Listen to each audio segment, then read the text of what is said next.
मनोपुबंगमा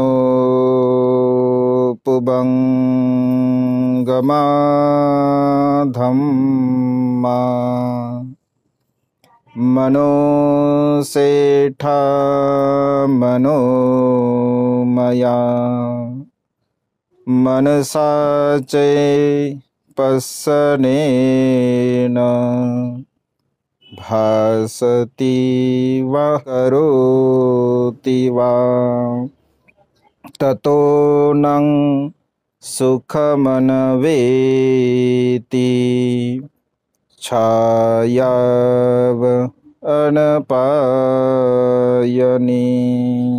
विश्ववंदनीय विश्वशांतिदूत प्रज्ञाशील समाधीचे उद्गाता महान करुणावान करुणेचा सागर तथागत सम्यक संबुद्ध तथागतांचा पावन पवित्र सद्धम्म, त्या सद्धम्माचा सातत्याने प्रचार आणि प्रसार करणारा सदापूजनीय भिक्खू संघ, बुद्ध धम्म आणि संघ या महान तीन रत्नाची आम्हा सर्वांना माहिती करून देणारे, आम्हा सर्वांचा आधारस्तंभ भारतीय घटनेचे शिल्पकार बोधिसत्व गुणपेतंग डॉक्टर बाबासाहेब आंबेडकर यांच्या धम्मक्रांतीमध्ये संपूर्ण जीवन समर्पित करतो। आज या मंगलमय प्रसंगी या वर्षावासाच्या पवित्र कालखंडामध्ये जाधव परिवारांनी आपल्या सम्यक आजीविकेमधून एका बुद्धपुत्रांना भोजन दान देऊन आपल्या जीवनामध्ये महान आणि असीमस पुण्य संपादन केलं आहे, कुशल कर्म केलेलं आहे।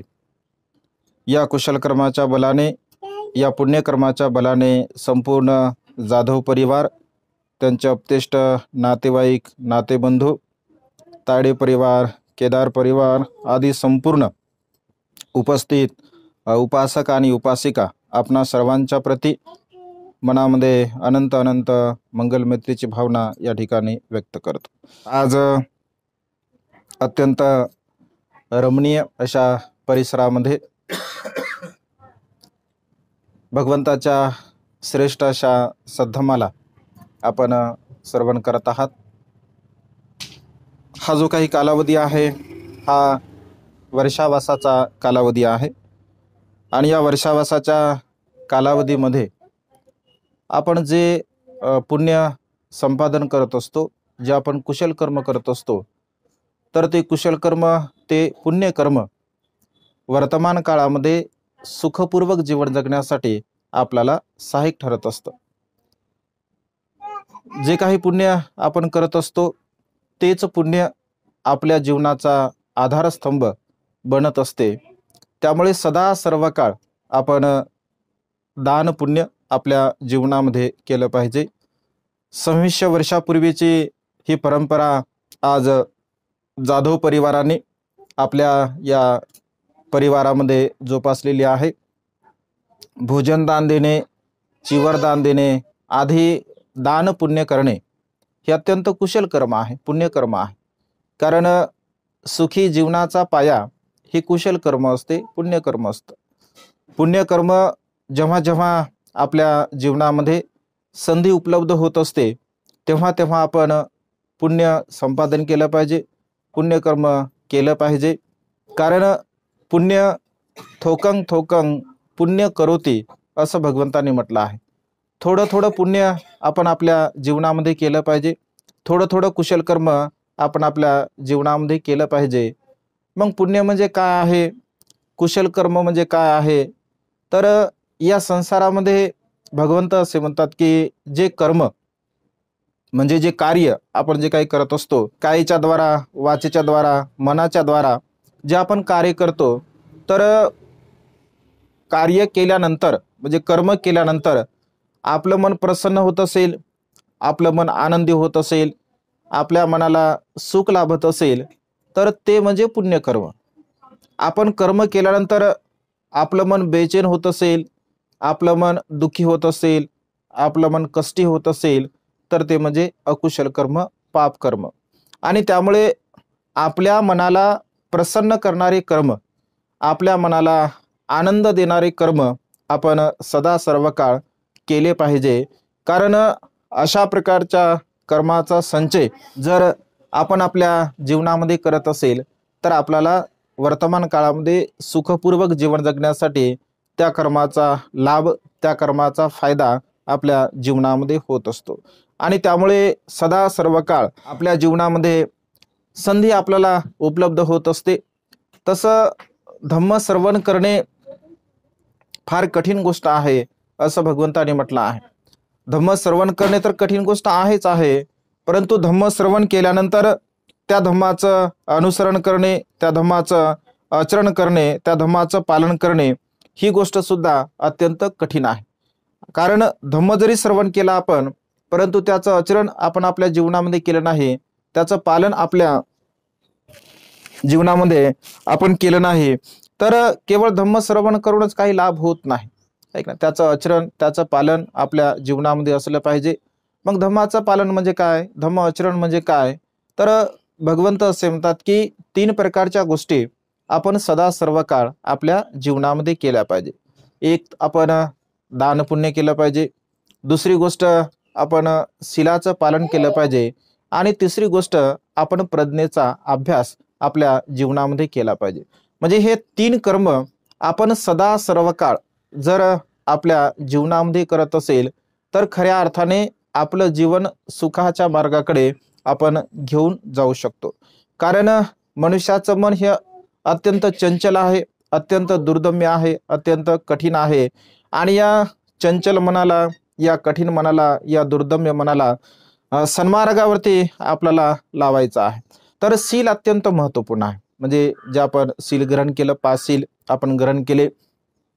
कोणत्याही प्रकारच्या प्राण्यांची हिंसा न करणे, चोरी न करणे, व्यभिचार न करणे, खोटं न बोलणे आणि कुठल्याही प्रकारच्या नशिली पदार्थाचं सेवन न करणे, हा एक कुशल धम्म आपल्या जीवनामध्ये आपल्याला धारण करण्यासाठी सहाय्यक ठरत असतो. आपण जेव्हा जेव्हा संधी उपलब्ध होत असते तेव्हा तेव्हा आपण दान पुण्य सुद्धा केलं पाहिजे. आणि दररोज भगवंत असे म्हणतात की ज्या मनुष्याला असं वाटतं की माझं मन प्रसन्न असावं, माझं मन आनंदी असावं, तर त्याने 5 मिनिटं, 10 मिनिटं, 2 मिनिटं, 20 मिनिटं आनापानसतीची भावना केली पाहिजे, विपश्यनेची भावना केली पाहिजे, मंगल मैत्रीची भावना आपण केली पाहिजे. म्हणजे सदा सर्व काळ जर आपण मंगल मैत्रीची भावना करत असेल तर आपलं मन प्रसन्न राहते, आपलं मन आनंदी राहते. कारण आपल्या मनाला प्रसन्न ठेवणे हे आपल्या जीवनातील महत्त्वपूर्ण असं कर्म आहे. आपल्याला कोणालाच वाटत नाही, या संसारामध्ये असा कोणताही व्यक्ती नाही आहे की त्याला असं वाटेल की मी दुःखी असावं, मी कष्टी असावं, मी बेचैन असावं, माझ्या जीवनामध्ये वेगवेगळ्या प्रकारचं दुःख असावं, असं कोणाला सुद्धा वाटत नाही.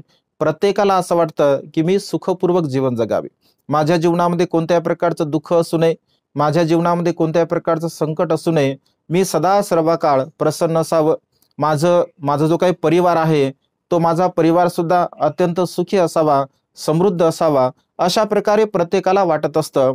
परंतु व्यवहारामध्ये आपण बघतो, आपल्या भोवताल असे असंख्य लोक आपल्याला पाहायला मिळतात. आपल्या परिवारामध्ये सुद्धा आपण बघत असतो की सर्वच लोक काही सुखी नसतात किंवा सर्वच लोक सुखाच्या मार्गाने जीवन जगणारे सुद्धा नसतात. कारण अनेक लोक आपण बघतो तर दुःखी असतात. व्यवहारामध्ये बघा, आपण जेव्हा एकमेकांना भेटत असतो आणि एकमेकांना भेटल्यानंतर सर्वात पहिला आपला व्यावहारिक दृष्टिकोनातून प्रश्न असा असतो की तुम्ही कसे आहात. ऐक ना, आपण बोलताना कोणी जर आपल्याला भेटलं तर सहज आपण म्हणतो की तुम्ही कसे आहात. आणि समोरचा व्यक्ती बोलताना बोलतो, कधी कधी म्हणतो की मी खूप छान आहे, ऐक नाही, कधी कधी म्हणतो की ठीक आहे, बरं आहे जे चाललं ते, ऐक ना, कधी कधी मनुष्य म्हणतो की नाही मी खूप दुःखी आहे, मी खूप कष्टी आहे. म्हणजे प्रत्येकाच्या प्रश्नाचं उत्तर मात्र वेगवेगळं असतं. प्रश्न एकच असतो, परंतु उत्तर देणारी लोक मात्र अनेक असतात. कारण मनुष्याच्या जीवनामध्ये सुख ही जी गोष्ट आहे तर फार कमी लोकांच्या जीवनामध्ये सुख असतं. आणि त्यामुळे मनुष्य ठीक आहे असं म्हणत असतो, कारण अनेक प्रकारच्या समस्या मनुष्याच्या जीवनामध्ये निर्माण होत असतात. तर या सर्व प्रकारच्या समस्येला आपल्याला दूर करायचं आहे. मग ह्या समस्या कशा प्रकारच्या नष्ट होऊ शकतात, कशा प्रकारच्या दूर होऊ शकतात, तर भगवंत असे म्हणतात की आपलं जे वागणं आहे, आपलं जे आचरण आहे जर शुद्ध असेल, आपलं आचरण जर पवित्र असेल, आपलं आचरण जर निर्मळ असेल, तर खऱ्या अर्थाने आपण सुखाला प्राप्त होऊ शकतो.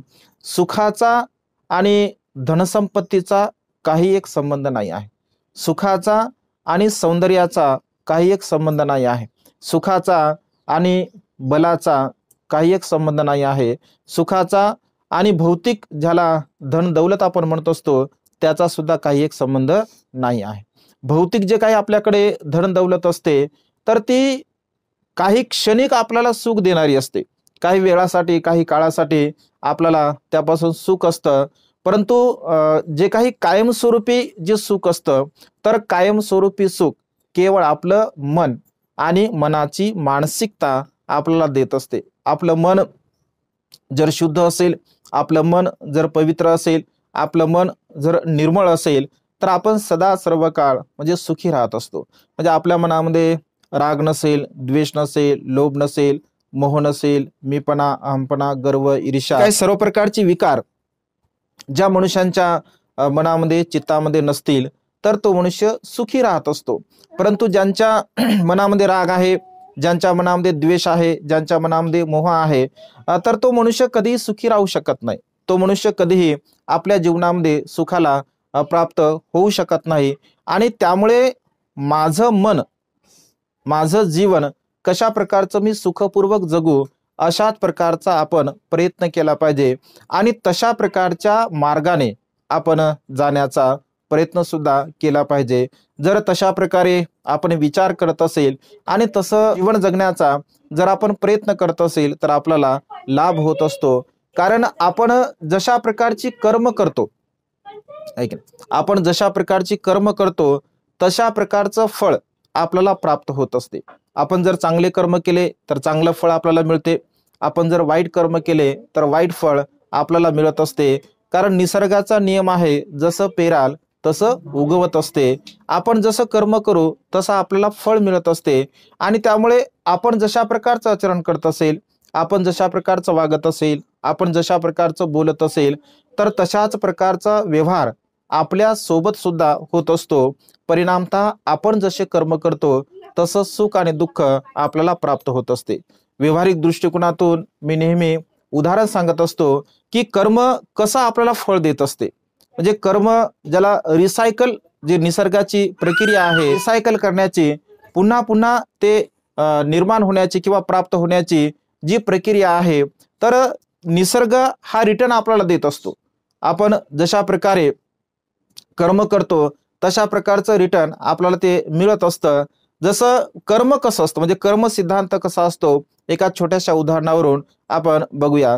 जसं समजून घ्या, एक व्यक्ती आहे आणि एका व्यक्तीने एका झाडाला असंख्य आंबे होते. तर त्या असंख्य आंब्याला तो व्यक्ती बघतो आणि त्या असंख्य आंब्यामध्ये एक पिकलेला आंबा त्या व्यक्तीला दिसत असतो. तो पिकलेला आंबा पाहतो आणि पाहता क्षणी त्या व्यक्तीच्या मनामध्ये असा भाव उत्पन्न होतो की हा आंबा म्हणजे पिकलेला आहे, आपण खाल्ला पाहिजे. आणि त्याच्या मनामध्ये एक भाव, एक तृष्णा किंवा आसक्ती, त्या आंब्याच्या प्रती जो लोभ आहे, तो लोभ निर्माण होत असतो. आता आंबा कुणी बघितला? आंबा बघितला डोळ्याने, आहे की नाही? चक्षुने, डोळ्याने आंबा बघितला. डोळ्याने जरी आंबा बघितला असेल, तर आंबा गोड आहे, आंबा पिकलेला आहे, हे कोणी विचार केला? मनाने विचार केला, आहे की नाही? डोळ्याने आंबा बघितला, मनाने तसा विचार केला की आंबा हा पिकलेला आहे. परंतु डोळे मात्र आंब्यापर्यंत जाऊ शकत नाहीत. आंब्यापर्यंत कोण गेलं? तर आंब्यापर्यंत चालत पाय गेले. आंब्यापर्यंत जरी पाय चालत गेले, तरी आंबा पाय तोडू शकत नाही. मग आंबा तोडला हाताने, हाताने आंबा तोडला, हाताने आंबा तोडला, खाल्ला कोणी? खाल्ला तोंडाने, आहे की नाही? बघा प्रक्रिया कशी आहे. डोळ्याने आंबा बघितला, आहे की नाही, मनामध्ये विचार उत्पन्न झाला, तिथपर्यंत मनुष्य पायाने आपल्या चालत गेला, आहे की नाही, हाताने तो आंबा तोडला, खाल्ला, आंबा पोटामध्ये गेला आणि काही क्षणामध्ये त्या आंब्याचा मालक तिथे येतो. आणि आंब्याचा मालक तिथे आल्यानंतर तो पाहतो, तर या व्यक्तीने आंबा माझा चोरलेला आहे. त्याला राग येतो आणि रागाच्या भरामध्ये तो त्या व्यक्तीला मारतो. कुठे मारतो? पाठीवरती मारतो. पाठीवरती मारल्याबरोबर त्याला दुःख होते, वेदना होतात आणि वेदना झाल्याबरोबर तो रडतो, अश्रू येतात डोळ्यातून. आंबा कोणी पाहिला होता? डोळ्याने. म्हणजे कर्म रिसायकल अशा पद्धतीने होत असतं असं भगवंताने म्हटलं आहे. म्हणजे जे कर्म तुम्ही करसाल ऐक ना, तशा पद्धतीने तुम्हाला ते प्राप्त होत असते. त्याच्यामुळे कर्म हे अत्यंत महत्वपूर्ण आहे. कर्म आपले बंधू आहे, कर्म आपले माता पिता आहे, कर्म आपले आप्तेष्ट आहे.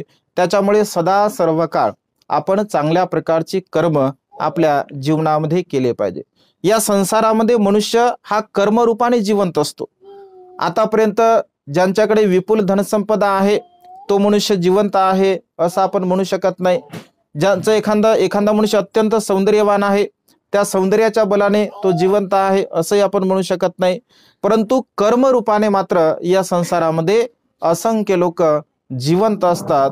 त्यामुळे सदा सर्व काळ आपण चांगल्या प्रकारचे कुशल कर्म, पुण्यकर्म आपल्या जीवनामध्ये केले पाहिजे. जर आपण चांगल्या प्रकारचे कुशल कर्म, पुण्यकर्म जर करत असेल तर आपल्याला सुद्धा आपल्या जीवनामध्ये सुख प्राप्त होत असते आणि त्यामुळे आपलं जीवन हे सदा सर्व काळ चांगल्या मार्गाने आपण जगण्याचा प्रयत्न करावा. आपण जर चांगले असेल तर मग आपले मुलं बाळ सुद्धा चांगले होतात. बाबासाहेब एका ठिकाणी असं म्हणतात की संपत्ती कमावण्यापेक्षा आपण संतती कमावली पाहिजे. संपत्ती अनेक लोक व्यवहारामध्ये आपण बघतो की रात्रंदिवस मनुष्य संपत्ती कमावण्याच्या म्हणजे पाठीमागे लागत असतो आणि रात्रंदिवस संपत्ती कमावण्याच्या पाठीमागे लागत असल्यामुळे त्यांच्या संततीकडे म्हणजे मुलांबाळाकडे काही लोकांचं लक्ष नसतं. आणि संपत्ती जर कितीही आपल्याकडे असेल, करोडो रुपये तुमच्याकडे संपत्ती आहे, परंतु तुमचे मुलंबाळ जर चांगले नाही, तुमचे मुलंबाळ संस्कारित नाही, तुमचे मुलंबाळ चांगल्या प्रकारचा उद्योग करत नाही, शिकले नाही आणि त्यांना वेगवेगळ्या प्रकारचं व्यसन आहे किंवा अन्य मार्गाने ते जीवन जगत आहेत. जर तुमच्याकडे विपुल संपत्ती आहे आणि मुलंबाळ जर चांगले नसतील तर ती संपत्ती नष्ट होण्यासाठी अधिक वेळ लागत नाही. परंतु तुमच्याकडे झिरो संपत्ती आहे आणि तुमचे मुलंबाळ अत्यंत हुशार आहे, अत्यंत बुद्धिवान आहे, शीलवान आहे, गुणवान आहे, तर त्यांना संपत्ती कमवण्यासाठी वेळ लागत नाही. त्यामुळे संपत्ती कमावण्यापेक्षा संतती आपण कमावली पाहिजे. मग आपल्या मुलांबाळांवरती आपण चांगल्या प्रकारचे संस्कार दिले पाहिजे. चांगल्या प्रकारचे संस्कार जर आपण आपल्या मुलांना दिले तर म्हणजे शिक्षण तर आपण देतच असतो, वेल एज्युकेटेड तर आपण आपल्या मुलांना केलंच पाहिजे. कारण शिक्षण हा मनुष्याच्या अज्ञानातून बाहेर निघण्याचं सर्वात मोठं माध्यम आहे. शिक्षण हे मनुष्याच्या उन्नतीचं द्वार आहे. परंतु शिक्षणासोबत सोबत आपण आपल्या मुलांना शील, सदाचार, नीतिमत्तेचं शिकवण सुद्धा दिलं पाहिजे. आणि आपण जर शीलवान असेल, आपण जर गुणवान असेल तर मग आपले मुलं बाळ सुद्धा शीलवान असतात, गुणवान असतात, नीतिवान असतात. कारण नीतिवान मुलं निर्माण करणे, गुणवान मुलं निर्माण करणे हे माता पित्यांच्या हातामध्ये असतं. विशेष रूपाने माता पिता जर चांगल्या प्रकारचं आचरण करणारे असतील तर मुलं सुद्धा चांगल्या प्रकारचं आचरण करू शकतात. आम्ही व्यवहारामध्ये बघतो तर अनेक प्रकारची उदाहरणं, अनेक प्रकारचे अशा प्रकारचे प्रसंग आम्हाला पाहायला मिळतात. अनेक लोकांकडे आम्ही जात असतो आणि अनेक लोकांकडे गेल्यानंतर वेगवेगळ्या प्रकारचे अनुभव आम्हाला पाहायला मिळतात. असंख्य लोकांकडे धनसंपदा असते, असंख्य गडगंज अशी संपत्ती असते, परंतु मुलं बाळ मात्र शीलवान नसतात, गुणवान नसतात, सदाचारी नसतात आणि त्यामुळे ते अत्यंत दुःखी असतात, अत्यंत कष्टी असतात आणि बोलताना ते शोक करतात, दुःख करतात की सर्व काही आहे म्हणते आमच्याकडे, परंतु मुलं बाळ आमच्या सोबत चांगल्या प्रकारचं वागत नाहीत, चांगल्या प्रकारचा त्यांचा व्यवहार नाही, काही कमी नाही बघा, परंतु मुलं मात्र चांगला व्यवहार करत नाही, त्यामुळे आम्ही अत्यंत दुःखी आहोत. असं अनेक व्यवहारामध्ये उदाहरण आपल्याला पाहायला मिळतात. तर त्यामुळे बाबासाहेब असं म्हणतात की माझं मन मजबूत आहे, मला नैतिक बल प्राप्त झालं आहे. तुमचं मन मजबूत व्हावं, तुम्हाला नैतिक बल प्राप्त व्हावं म्हणून बुद्धाचा सद्धर्म मी तुम्हाला देत आहे. या भांडवलशाहीच्या विरोधामध्ये तुम्हाला लढण्यासाठी, या सर्व प्रकारच्या कर्मकांडाच्या विरुद्ध तुम्हाला लढण्यासाठी मी बुद्धाचा विचार तुमच्या सोबत देत आहो.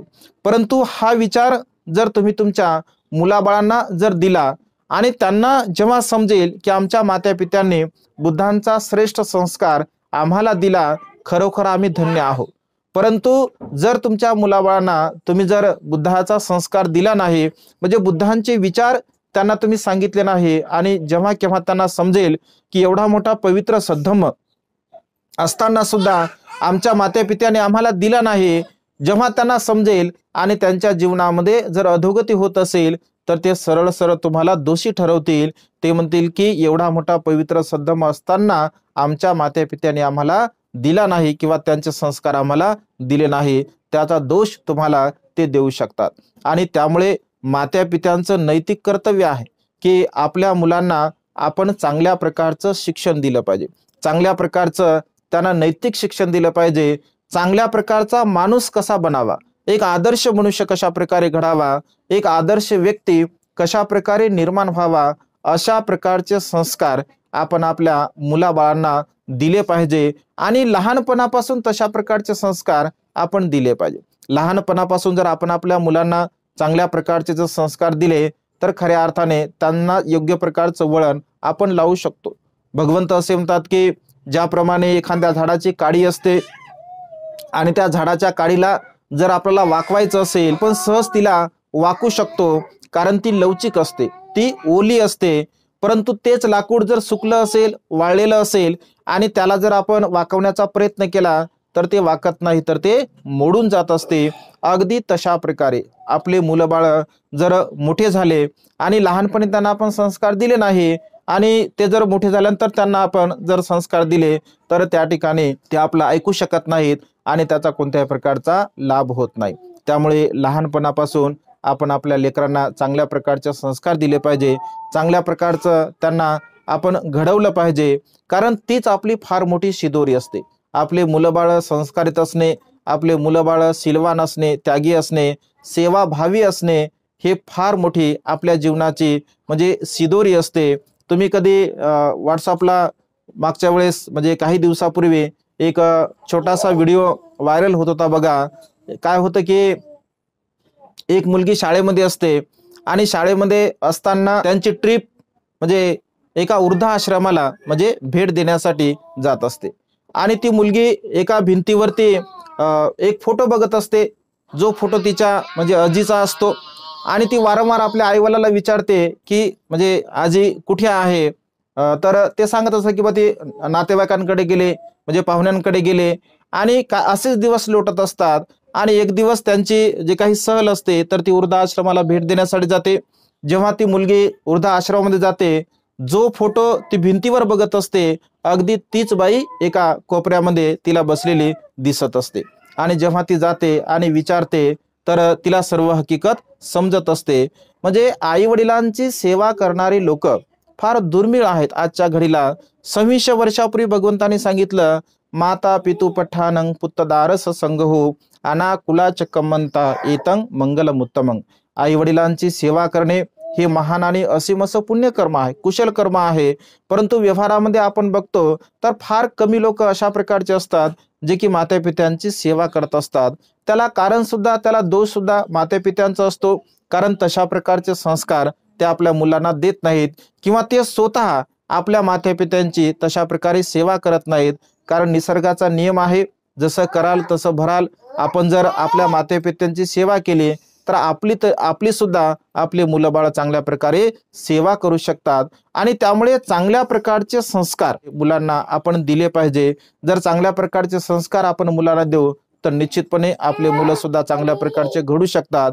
आणि त्यामुळे धम्म आचरण आपल्या जीवनामध्ये अत्यंत महत्त्वपूर्ण आहे. सदा सर्व काळ आपण शीलाचं पालन केलं पाहिजे. आपण कधीही प्राण्यांची हिंसा करू नये, कधीही चोरी करू नये, कधी व्यभिचार करू नये, कधी खोटं बोलू नये, निंदानालस्ती करू नये, चहाडी चुगली करू नये, व्यर्थ बडबड करू नये, कधीही आपल्या मनाने राग द्वेष लोभ मोह आपण अशा प्रकारचे कर्म करू नये. कारण हे मानवी जीवन अत्यंत अनमोल आहे. पुन्हा पुन्हा मनुष्याला हे जीवन लाभणार नाही आहे. फार पुण्यकर्माने कुशल कर्माने आपल्याला हे जीवन प्राप्त झालं आहे. त्यामुळे मिळालेलं जे काय आपलं आयुष्य आहे तर मिळालेलं आयुष्य आपण आपल्या मैत्री भावनेने, आपल्या सद्गुणाने, आपल्या चांगल्या आचरणाने आपण जगण्याचा प्रयत्न केला पाहिजे. एकमेकांसोबतचा आपला व्यवहार अत्यंत मैत्रीपूर्ण असावा, चांगल्या प्रकारचा असावा, कारण वैरत्व ठेवून या संसारामध्ये कोणी सुखी होत नाही असं भगवंतांनी म्हटलं आहे. नाही वेरे न वेराने समंतिधं कुदाचनं अवेरेनच संमती यस धमो सनंतनो. वैराने वैर या जगामध्ये कधी नष्ट होत नाहीत. तर या वैरत्वाला नष्ट करण्यासाठी आपल्या मनामध्ये मंगलमैत्री असावी, प्रेमभाव असावा, जिव्हाळा असावा, चांगल्या प्रकारचे सद्गुण आपण आपल्या जीवनामध्ये निर्माण केले पाहिजे आणि सदा सर्व काळ आपण कुशल कर्म केले पाहिजे. सब पापस करणं कुशलस उपसंपदा सचित्त पर्योदपनं एतं बुद्धान शासनं असं भगवंत म्हणतात. कोणत्याही प्रकारचं पाप कर्म, अकुशल कर्म, वाईट कर्म आपण आपल्या जीवनामध्ये करू नये. सदा सर्व काळ आपण चांगल्या प्रकारचे कुशल कर्म करावे, पुण्यकर्म करावे. आपण जे काही दान पुण्य करत असतो, शीलाचं पालन करत असतो, त्याची सदा सर्व काळ आपण भावना करावी, म्हणजे चिंतन मनन करावं. आणि अशा प्रकारचे कुशल कर्म केल्यामुळे मनुष्य देवता गतीला प्राप्त होत असतो. देवता म्हणजे अन्य जे काही देवता आहे त्या देवता गतीला प्राप्त नाही, तर देवता म्हणजे सुखाची अवस्था, निर्मळ अवस्था, पवित्र अवस्था. ज्या अवस्थेने आपलं मन शुद्ध होत असेल, पवित्र होत असेल, निर्मळ होत असेल, तर अशा प्रकारची अवस्था आपल्याला प्राप्त होत असते. आणि त्यामुळे सदा सर्व काळ आपण दान पुण्य करावं, शीलाचं पालन करावं, प्रज्ञेचा अभ्यास करावा. कारण दान पुण्य करणे, शीलाचं पालन करणे, प्रज्ञेचा अभ्यास करणे हे मनुष्याच्या जीवनातील सर्वात श्रेष्ठ असं कुशल कर्म आहे. आज जाधव परिवाराने जे भोजनदान दिलं, चिवरदान, हे पुण्य कर्म करत आहेत, हे कुशल कर्म करत आहेत. तर हे सर्व प्रकारचं कुशल कर्म आपल्या जीवनामध्ये आपल्याला महान पुण्य संपादन करून देण्यासाठी सहाय्यक ठरत असते. ताडे परिवार धार्मिक परिवार आहे. धार्मिकता बुद्ध धम्म संघाच्या प्रती त्यांच्या मनामध्ये विशेष श्रद्धा आहे आणि त्यांचं स्वतःचं कुशल कर्म आहे, पुण्यकर्म आहे की त्यांच्यामध्ये असणारे जे काही सद्गुण आहेत तर त्यांचे सद्गुण त्यांच्या मुलांमध्ये सुद्धा, मुलींमध्ये सुद्धा, म्हणजे अशा प्रकारे त्या संस्काराची शिदोरी त्यांनी आपल्या परिवाराला म्हणजे दिलेली आहे. आणि प्रत्येक मातापित्यांचं ते कर्तव्य आहे, आपल्यामध्ये असणारे सद्गुण आपण आपल्या लेकरांमध्ये सुद्धा निर्माण करण्याचा प्रयत्न केला पाहिजे. कारण तेच सर्वात मोठं आपलं धन असते, तेच सर्वात मोठी आपली शिदोरी असते. आणि अशा प्रकारे जे जे परिवार आपल्या संसारामध्ये जीवन जगत असतात ते सदा सर्व काळ सुखाने आणि समृद्धीने जीवन जगण्याचा प्रयत्न करत असतात. आज जे आपण भोजनदान दिलं, भोजनदान आपण सदा सर्व काळ दिलं पाहिजे. भिक्षूंना तर सदा सर्व काळ आपण भोजन दिलं पाहिजे. का दिलं पाहिजे? कारण भोजनामुळे आपण 4 गोष्टी भिक्षूंना दान करत असतो. आयुष्य दान करतो, वर्ण दान करतो, सुख दान करतो आणि बलदान करत असतो. आपण वस्त्र सुद्धा दान दिलं पाहिजे. वस्त्र दान दिल्यामुळे आपण त्यांच्या शरीराची लज्जेची सुरक्षा करत असतो. ऊन वारा पाऊस, जे काही मच्छर असेल किंवा अन्य प्रकारचे कीटक असेल, या सर्व प्रकारच्या कीटकापासून त्यांचं संरक्षण होत असते. म्हणजे अशा प्रकारचं आपण औषधी सुद्धा दान पुण्य केलं पाहिजे. भगवंत असे म्हणतात की जे तुम्ही करसाल ते तुम्हाला रिटर्न. तर अशा पद्धतीने जर आपण भोजन दान दिलं ऐक ना, तर आपल्याला भोजनाची कधीही कमतरता भासत नाही. भगवंताने असं म्हटलं आहे, दान पुण्य कर्म करणे सदा सर्व काळ आपल्या जीवनामध्ये चांगलं असतं. आपण जर वस्त्रदान केलं असेल तर आपल्या जीवनामध्ये कधीही वस्त्राची कमतरता आपल्याला भासत नाही.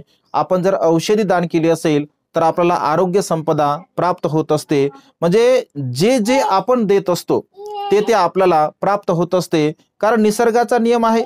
निसर्गामध्ये जर आपण ज्वारीचं बीज टाकलं तर आपल्याला काय सोयाबीन येणार नाही, ज्वारी टाकली तर ज्वारीच येणार आहे. अगदी तसंच आहे कर्माच्या संदर्भामध्ये सुद्धा. जसं तुम्ही पेराल तशा प्रकारचं उगवत असते आणि त्याचं अधिक स्वरूप होत असते. एक दाना जेव्हा आपण पेरतो तर त्याच्या बदल्यामध्ये आपल्याला 5, 25, 50, 100 दाणे भेटत असतात. अगदी कुशल कर्म, पुण्यकर्म सुद्धा तसंच असतं. अनेक पटीने आपल्याला ते दान पुण्य, कुशल कर्म आपल्या जीवनामध्ये प्राप्त होत असते. आणि त्यामुळे सदा सर्व काळ आपल्या जीवनामध्ये अशा प्रकारचे कुशल कर्म, पुण्यकर्म आपण करावे. जाधव परिवाराने आज जे कुशल कर्म केलं, पुण्यकर्म केलं, या संपूर्ण कुशल कर्माच्या बलाने जाधव परिवारांना त्यांच्या जीवनामध्ये सुख, समाधान, आयुष्य, वर्ण आणि बल प्राप्त हो. त्यांच्या सर्व प्रकारच्या इच्छित आणि पार्चित मनोकामना ढगातून मुक्त झालेला शीतल चंद्रमाप्रमाणे पूर्णत्वात जाऊ. अशा प्रकारची मंगलमय आणि उदात्त कामना या ठिकाणी व्यक्त करून ही छोटीशी धम्मदेशना संपन्न करतो. सर्वांचं मंगल हो, सर्वांचं कल्याण हो, सर्वांना दीर्घायुष्य लाभो. साधु साधु साधु. बुद्धं नमामि. नमामि धम्मं नमामि.